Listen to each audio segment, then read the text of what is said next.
Baik, jemaat Tuhan, selamat hari Paskah. Mari kita sama-sama menaikkan pujian kita kepada Tuhan. Kita memuji Tuhan, kita mengagungkan Tuhan, sebab hari ini adalah hari Paskah, di mana hari kemenangan kita, di mana Kristus sudah bangkit bagi kita semua. Oke, mari kita nyanyikan satu buah pujian kepada Tuhan, untuk kita bersyukur kepada Tuhan, untuk kita bisa melihat betapa baiknya Tuhan dalam kehidupan kita. Sebab Dia hidup, ada hari esok.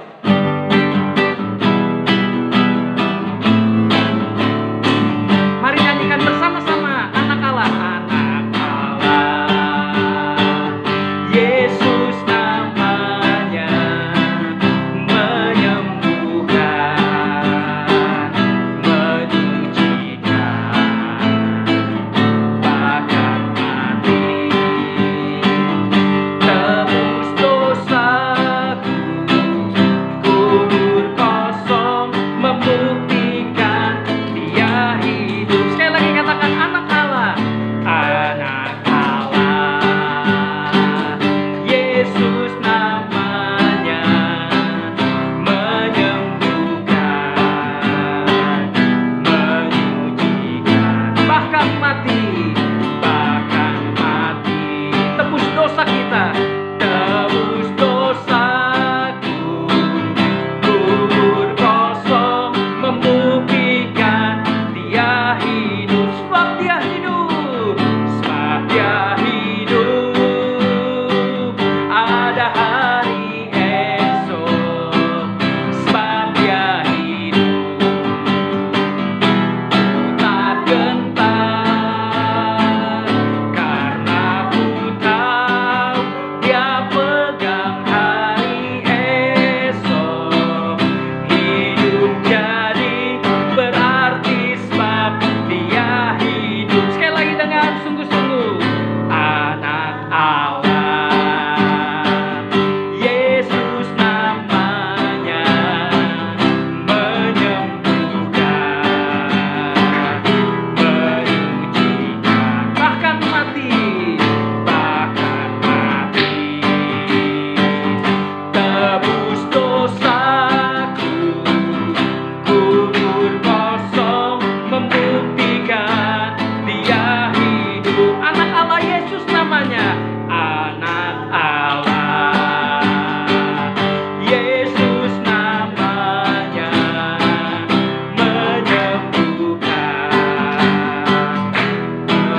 bersyukur kepada Tuhan di mana Engkau bukan hanya mati di kayu salib, tetapi Engkau bangkit kalahkan maut. Engkau bangkit membuktikan bahwa Engkau hidup, Tuhan.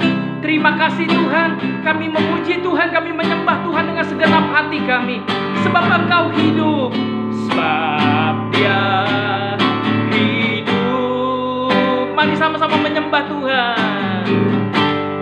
Ada hari esok, sebab Dia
kematian dan kebangkitan-Mu, hidup kami menjadi berarti di dalam Engkau. Kami tidak lagi hidup dalam kebinasaan, melainkan kami dipindahkan dari kebinasaan menjadi kepada kehidupan yang kekal di dalam Engkau. Betapa kami bersyukur kepada Tuhan, betapa kami bisa menikmati anugerah Tuhan, keselamatan yang Tuhan berikan buat kami. Terima kasih Tuhan, kami bangga punya Bapa yang baik seperti Engkau. Dan sebentar kami akan merenungkan sebagian daripada firman Tuhan. Berbicaralah bagi kami, kuatkan dan teguhkan iman kami semua, biar kami bisa mendapatkan pesan Paskah yang luar biasa, yang akan sungguh-sungguh mengubahkan kehidupan kami. Berbicaralah bagi kami, urapi hamba-Mu, dan juga kebenaran firman Tuhan yang akan hamba-Mu sampaikan. Hanya di dalam nama Yesus, Tuhan dan Juru Selamat kami yang hidup, kami berdoa dan kami mengucap syukur. Haleluya. Amin. Amin. Puji nama Tuhan. Selamat Paskah semuanya. Selamat Paskah semuanya. Jemaat NGC, selamat Hari Paskah. Yes, pada kesempatan siang hari ini di Hari Paskah ini kita akan membahas satu tema, yaitu cinta dan pengorbanan. Love and sacrifice. Love and sacrifice. Nah, berbicara tentang cinta, hanya pribadi yang mengerti cinta yang bisa memahami apa artinya pengorbanan.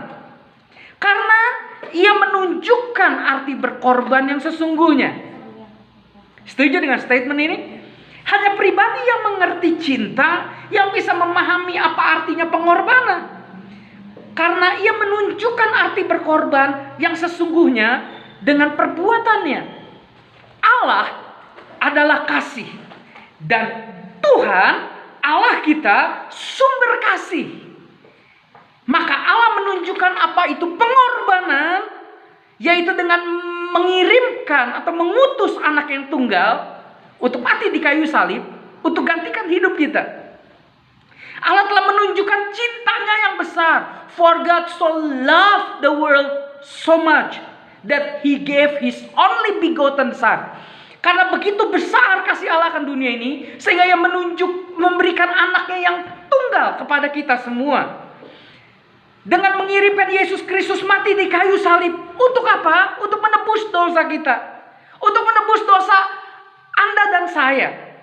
Hari ini kita memperingati Paskah. Yes, memperingati Paskah di mana Yesus bangkit dari maut. Yesus bangkit dari kematian karena Dia adalah Allah yang hidup. Amin. Dan seharusnya gereja-gereja merayakan Paskah itu jauh lebih meriah daripada sekedar Natal. Natal semua orang bisa lahir. Yes, Natal itu artinya kelahiran. Semua orang lahir, pendiri-pendiri agama pun lahir. Tetapi tidak semua orang bangkit. Semua orang mati, tapi tidak ada satupun yang bangkit. Hanya Yesus yang bangkit dari kematian. Oleh karena itu Paskah harus dirayakan besar-besaran, memperingati hari kebangkitan Yesus Kristus menang atas maut. Ayat yang akan kita baca sama-sama ialah Lukas pasal yang ke-24. Ayat yang pertama sampai ayat yang ke-7. Lukas pasal yang ke-24. Ayat yang pertama sampai ayat yang ke-7. Di mana dalam Injil Lukas dikatakan narasi dari peristiwa kebangkitan Yesus. Lukas 24 ayat yang pertama sampai ayat yang ke-7. Demikian firman Tuhan. Tetapi pagi-pagi benar, pada hari pertama minggu itu, mereka pergi ke kubur, membawa rempah-rempah yang telah disediakan mereka. Mereka mendapati batu sudah terguling dari kubur itu.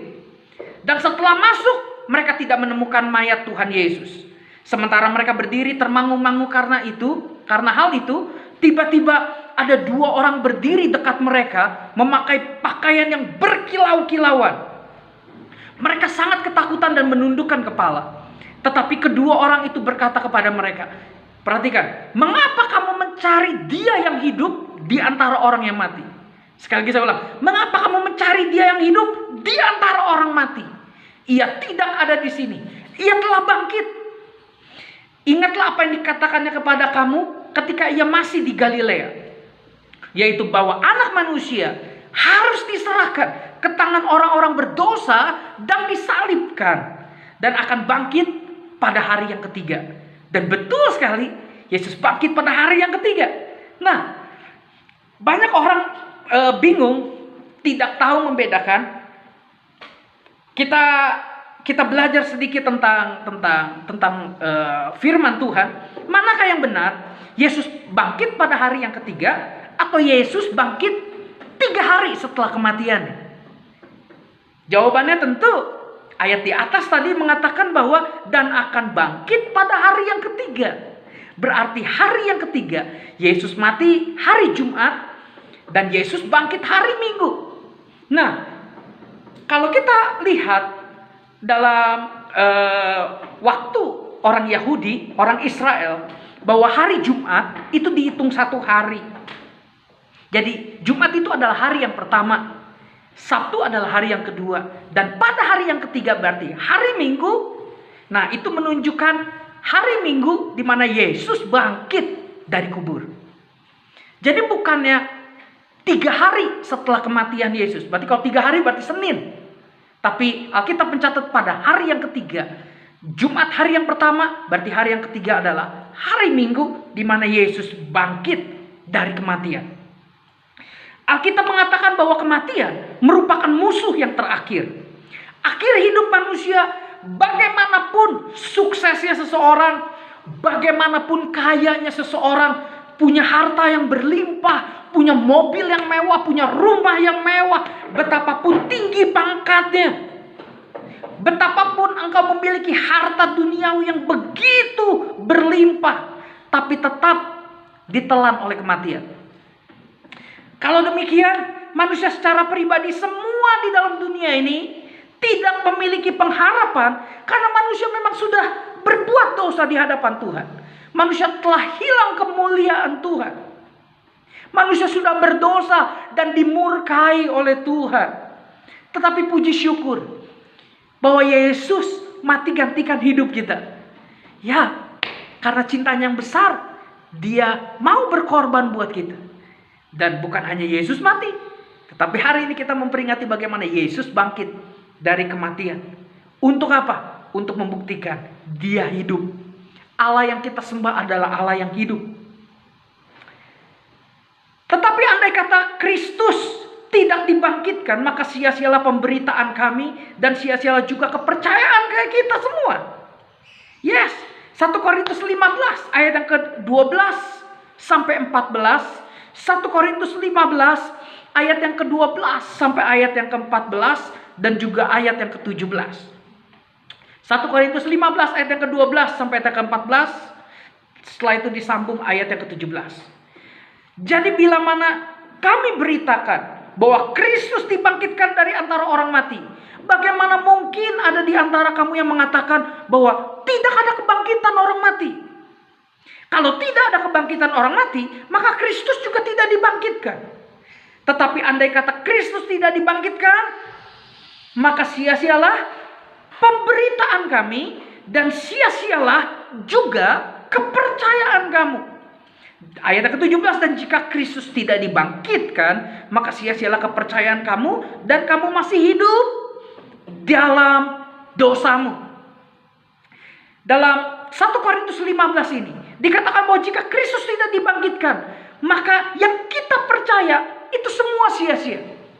Jika Yesus mati tapi tidak bangkit, maka sia-sia kepercayaan iman kita. Jika Kristus tidak bangkit, yang hamba-hamba Tuhan beritakan, itu semuanya menjadi sia-sia. Jika Kristus tidak bangkit, maka kami lebih kasihan. Kita semua lebih kasihan daripada semua orang.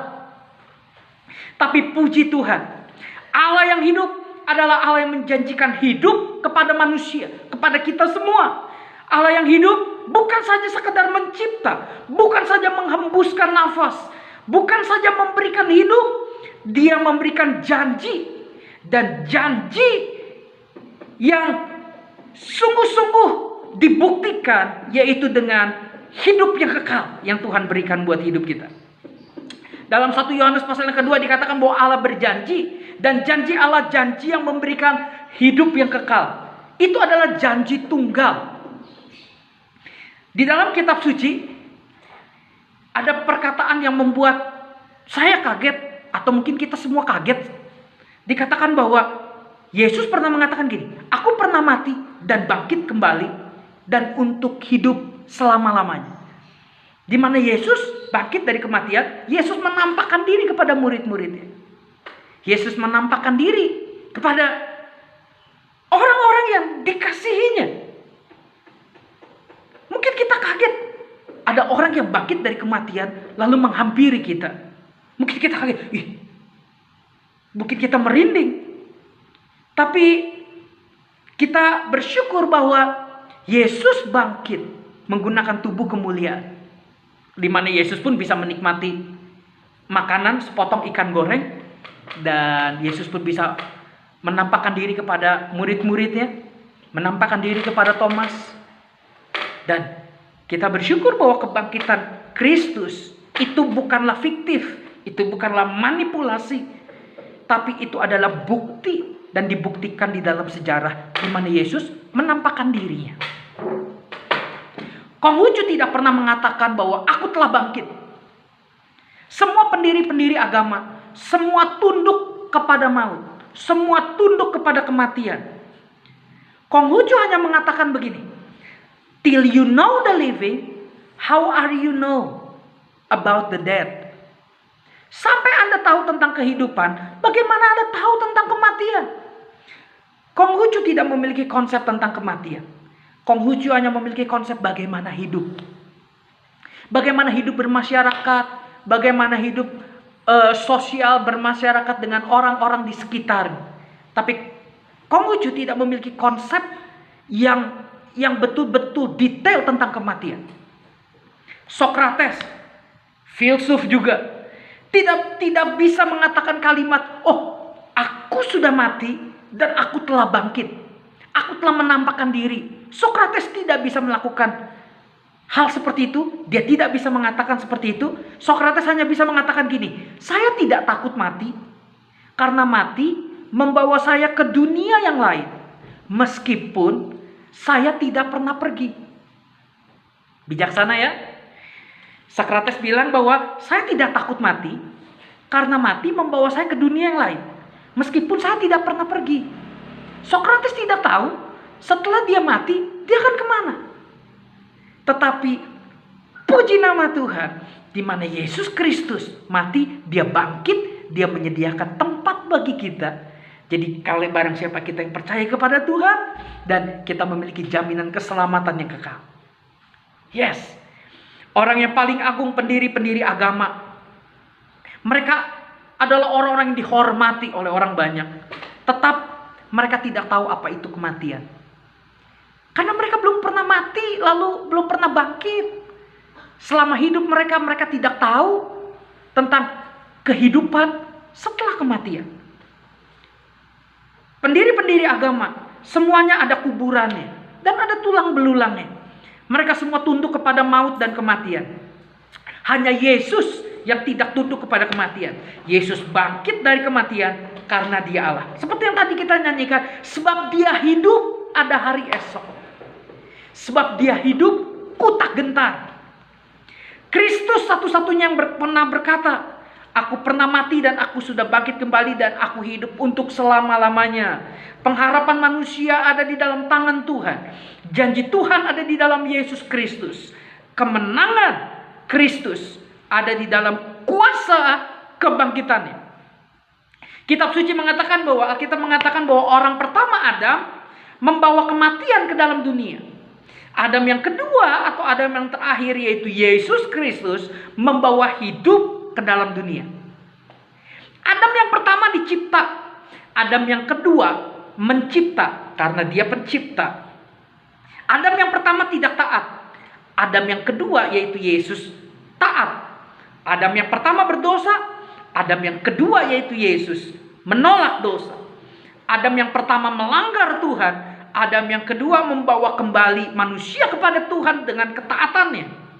Adam yang kedua membawa manusia keluar dari kematian dan dosa dan memberikan hidup yang baru bagi mereka yang percaya kepadanya. Adam yang kedua menjadi roh yang menghidupkan manusia. Puji nama Tuhan. Dialah yang disebut sebagai buah sulung kebangkitan. Jadi Yesus yang pertama bangkit dari antara orang mati. Dan kita yang percaya kepadanya, dan kita akan dibangkitkan pada hari di mana kedatangan Yesus yang kedua kalinya.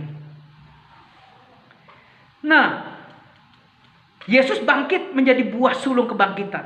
Apa yang dimaksudkan dengan buah sulung? Buah sulung artinya sampel, teladan, contoh. Allah adalah setia dan jujur. Sebagaimana Kristus bangkit, kita juga akan dibangkitkan. Sebagaimana Kristus memiliki tubuh yang mulia, kita juga akan memiliki tubuh yang mulia. Sebagaimana Kristus memiliki tubuh yang tidak rusak, kita juga akan memiliki tubuh yang tidak rusak. Sebagaimana Yesus memiliki tubuh sorgawi, kita juga akan mendapatkan tubuh sorgawi. Sebagaimana tubuh Yesus yang kekal, yang tidak berubah lagi, kita pun demikian.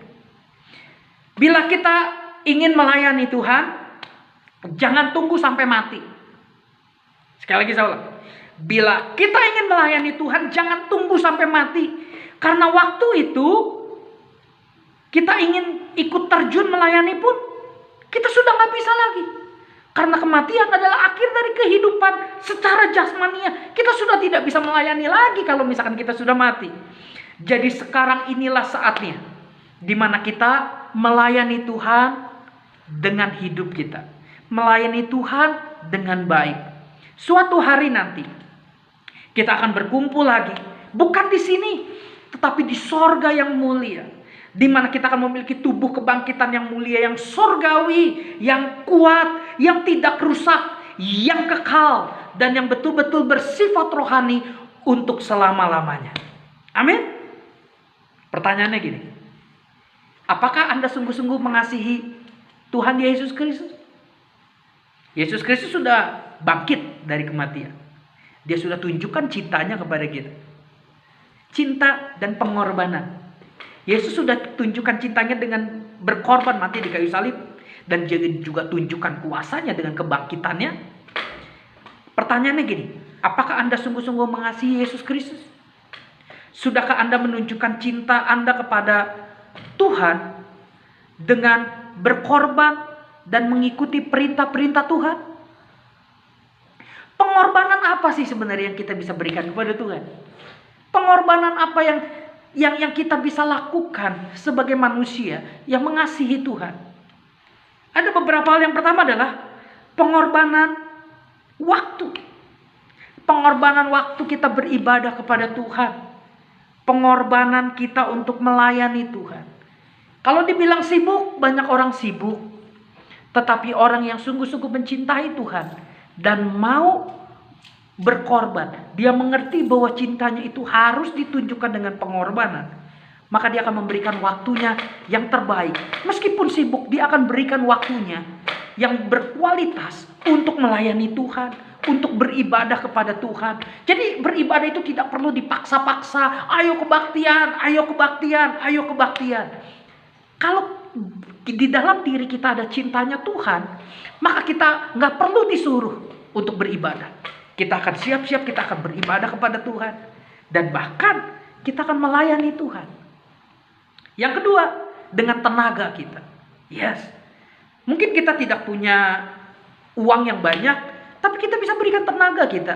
Apa yang dibutuhkan oleh gereja Tuhan untuk melakukan pekerjaan Tuhan? Saya mau keluarkan tenaga saya. Saya mau berkorban tenaga saya. Capek, lelah. Ya, semua orang juga capek dalam melayani Tuhan. Tahukah saudara bahwa tenaga yang kita keluarkan, Tuhan akan perhitungkan sebagai upah? Bagi saya secara pribadi, Tuhan tidak hanya memperhatikan setiap tetesan air mata kita, tapi Tuhan juga memperhatikan setiap keringat yang mengalir dari tubuh kita, yang keluar dari tubuh kita. Tuhan menghargai jerih lelah kita. Makanya pada saat nanti ketika kita sudah bersama-sama dengan Tuhan, kita akan mendapatkan upah yang besar dari Tuhan. Bema, tahta pengadilan Kristus, di mana Tuhan akan memberikan upah atas semua jerih lelah kita, tenaga kita, waktu kita. Yang ketiga adalah uang. Mungkin waktu kita terbatas, mungkin tenaga kita terbatas, tetapi kita bisa berikan uang kita yang adalah berkat Tuhan buat hidup kita. Kita berikan uang kita untuk membangun apa? Pekerjaan Tuhan. Jangan kita hitung-hitungan atau kita pikir untung rugi. Tuhan memang tidak butuh uang kita, tapi pekerjaan Tuhan membutuhkan uang. Apabila kita memang digerakkan oleh Tuhan, mengapa kita tidak memberikan uang kita untuk memajukan pekerjaan Tuhan? Supaya banyak jiwa yang bisa dimenangkan bagi Kristus. Jangan kita hitung-hitungan. Tuhan juga gak hitung-hitungan untuk menebus dosa kita. Tuhan juga gak hitung-hitungan untuk memberkati hidup kita. Jangan pikir untung rugi. Nah ini, kalau pola pikir kita bisnis, kita mau menyumbang, kita berpikir gini, apa yang gereja akan kasih kepada saya? Kalau kita pikir untung rugi, kita tidak tulus kepada Tuhan. Kita sedang berbisnis dalam gereja. Mungkin ini firman Tuhan yang keras. Yang keempat, perasaan. Di mana kita berkorban perasaan. Tahukah bahwa korban perasaan adalah menunjukkan proses pembentukan karakter untuk hidup kita. Motivasi kita diuji sampai sejauh mana kita mau berkorban dan kita mengasihi Tuhan. Dalam melayani, mungkin ada saatnya kita tidak dihargai, atau mungkin kita disakiti oleh jemaat atau pelayan Tuhan yang lain, atau mungkin kita tidak beroleh apa-apa. Gereja nggak kasih apa-apa untuk saya melayani. Tapi tahukah bahwa korban perasaan yang kita berikan, kalau itu betul-betul menunjukkan kita cinta kepada Tuhan, maka kita nggak akan memperhitungkan itu. Itulah ujian cinta kita dan pengorbanan kita kepada Tuhan. Yes, tidak semua pelayanan kita bisa dihargai oleh orang lain. Tetapi satu hal, kalau kita mau melakukannya untuk Tuhan, ya mungkin korban perasaan. Tetapi satu hal, itu nggak akan pernah memadamkan kita, memadamkan cintanya kita kepada Tuhan. Melayani tanpa mengeluh, ya. Karena kenapa? Karena memang kita salurkan cinta kita kepada Tuhan dengan melayani di dalam rumah Tuhan, di dalam gereja Tuhan. Dan saya akan tutup dengan 2 Korintus pasal yang ke-5. Ini ayat yang terakhir. 2 Korintus pasal yang ke-5 ayat yang ke-14 sampai ayat yang ke-15. 2 Korintus 5 ayat yang ke-14 sampai ayat yang ke-15. Demikian firman Tuhan. Sebab kasih Kristus, perhatikan, kasih Kristus yang menguasai kami. Karena kami telah mengerti bahwa jika satu orang sudah mati untuk semua orang, maka mereka semua sudah mati. Maka mereka semua sudah mati. Dan Kristus telah mati untuk semua orang, supaya mereka yang hidup, perhatikan baik-baik, tidak lagi hidup untuk dirinya sendiri, tetapi untuk Dia yang telah mati dan telah dibangkitkan untuk mereka. Perhatikan baik-baik. Sebab kasih Kristus, ada kasih Kristus yang menguasai kami, yang menguasai kita. Kalau hidup kita dikuasai oleh kasih Kristus, dikatakan apa? Kita yang hidup tidak lagi hidup untuk dirinya sendiri. Hei, jemaat Tuhan. Kalau kita dipenuhi dengan kasih Kristus, kalau hidup kita dikuasai oleh kasih Kristus, kita tidak lagi hidup untuk diri kita sendiri. Kita gak akan tersinggung. Kita gak akan mudah tersinggung. Kita gak akan pernah mudah marah. Dan kita gak akan pernah mudah kecewa. Kenapa? Karena kasih Kristus menguasai kita. Kenapa orang kecewa? Karena kedagingannya masih menguasai hidupnya. Karena egonya masih menguasai dirinya. Kok saya tidak diperhatikan? Kok saya tidak dikasihi? Karena hidupnya masih untuk dirinya sendiri. Belajar seperti Paulus. Namun aku hidup bukan lagi hidupku lagi, melainkan Kristus yang hidup di dalam aku. Kalau Kristus hidup di dalam kita dan menguasai hidup kita, maka kita tidak lagi hidup untuk diri kita sendiri. Kita gak akan pernah mudah tersinggung, kita gak akan pernah mudah marah, dan kita gak akan tinggalkan gereja. Kita gak akan pernah tinggalkan Tuhan. Kita akan tetap setia melayani Tuhan. Konsepnya ialah bukan gereja yang butuh pelayanan kita, tetapi kita yang butuh pelayanan untuk menyalurkan cinta kita kepada Tuhan. Sekali lagi saya ulang. Bukan gereja yang butuh pelayanan kita. Oh, karena gereja perlu, makanya saya melayani. Lihat, kalau gereja nggak ada saya, gereja nggak akan pernah bisa berjalan. Itu konsep yang salah. Bukan gereja yang butuh pelayanan, tetapi kita yang butuh pelayanan. Untuk apa? Untuk menyalurkan cinta kita kepada Tuhan. Kalau kita mengekspresikan cinta kita dengan melayani Tuhan, maka kita akan berkorban apapun. Seperti Kristus sudah mengorbankan dirinya bagi kita. Biarlah pesan Paskah ini boleh sungguh-sungguh mengubahkan hidup kita. Boleh sungguh-sungguh mengubahkan pola pikir kita. Dan membawa kita kembali kepada cintanya Tuhan yang besar. Dan kita akan semakin giat melayani Tuhan. Kita melayani Tuhan bukan untuk diri kita sendiri, tetapi untuk kemuliaan Tuhan dan untuk memajukan pekerjaan Tuhan. Dan kita berdoa, Tuhan, pakailah hidupku untuk aku bisa berkorban. Aku mau menunjukkan cintaku yang besar kepadamu. Aku tidak bisa membalas semua kebaikanmu, tetapi ini hidupku, aku berikan untuk Engkau, Tuhan. Kiranya ini bisa menolong kita semua untuk kita bisa merenungkan pesan Paskah kita. Mari kita berdoa bersama-sama. Terima kasih Tuhan, kami bersyukur bahwa kebangkitan-Mu yang membuat hidup kami berarti. Terima kasih Tuhan. Kebangkitan-Mu lah yang membuat kami, iman kami menjadi nyata, iman kami menjadi tidak sia-sia. Kami punya pengharapan. Semua penderitaan yang kami alami di dalam dunia ini, itu gak akan pernah memadamkan kami, gak akan pernah membuat kami jauh dari Tuhan. Tetapi ini hidup kami. Kami mau memberikan semuanya untuk Tuhan. Terima kasih Tuhan. Terpujilah nama-Mu. Di dalam nama Tuhan Yesus Kristus kami berdoa. Dan kami bersyukur kepada Tuhan.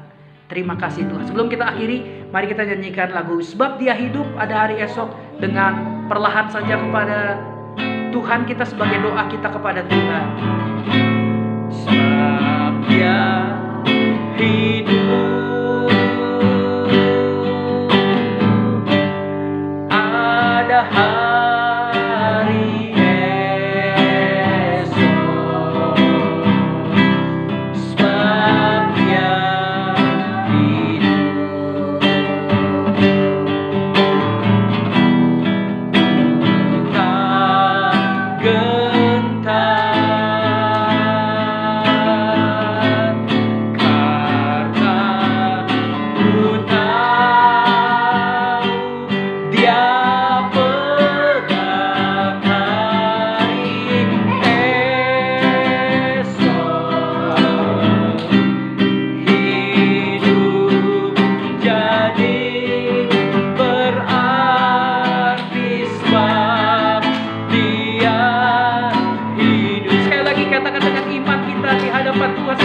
hidup,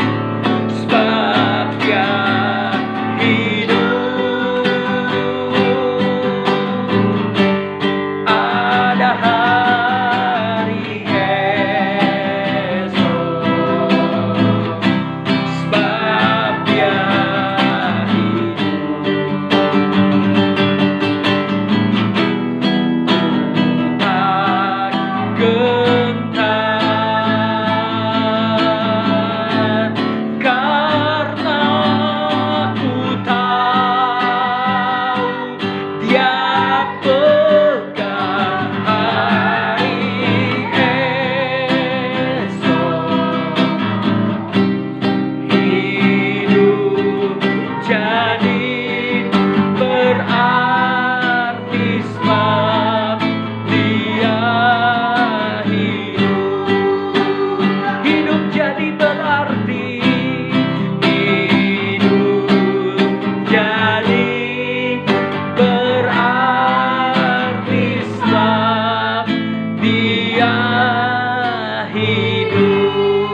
Terima kasih Tuhan, oleh karena kematian-Mu dan kebangkitan-Mu, maka hidup kami menjadi berarti. Terima kasih untuk cinta-Mu yang besar. Terima kasih untuk pengorbanan-Mu bagi kami. Biarlah kami pun memiliki cintanya Tuhan, dan kami mau berkorban dalam kali kami mengiring Tuhan. Seumur hidup kami mau menunjukkan cinta kami dengan kami memberikan hidup kami melayani Tuhan. Dan kami percaya bahwa semua jerih lelah kami Tuhan akan perhitungkan, dan kami akan mendapatkan upah nanti ketika kami bertemu dengan Engkau Tuhan. Terima kasih Tuhan, hidup kami menjadi berarti, pengharapan kami tidak sia-sia. Hanya di dalam nama Tuhan Yesus kami berdoa dan kami bersyukur kepada Tuhan. Mari kita mengangkat tangan kita dan kita akan akhiri ibadah kita. Tuhan memberkati engkau dan melindungi engkau. Tuhan menyinari engkau dengan wajahnya dan memberikan kepadamu kasih karunia.